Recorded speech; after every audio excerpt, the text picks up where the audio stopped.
Ikaw, Tokmol, ano nga bang gusto mong palabasin?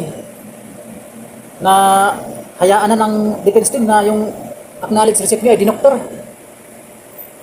Ano bang gusto mong palabasin? Na sunod-sunuran kayo sa gusto niyo mangyari. Kahit walang black and white evidence.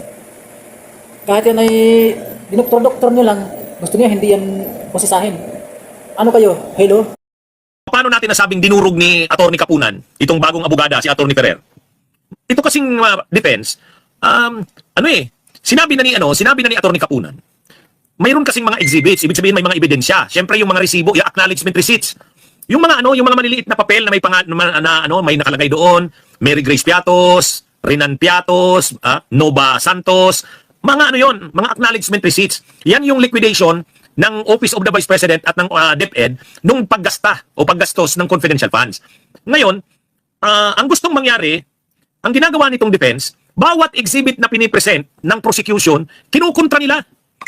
Imagine niyo yun, ilang acknowledgement receipts yun, parang 849 ba yun? 849.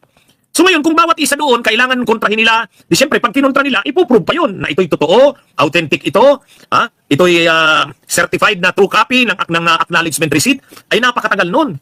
Napakatagal nun. Ang gusto sanang mangyari ni Atty. Lorna Kapunan, huwag nang masyadong mag-object. Total yung Natural na dapat ang isa-isahin yung mga sinasabi ng resibo.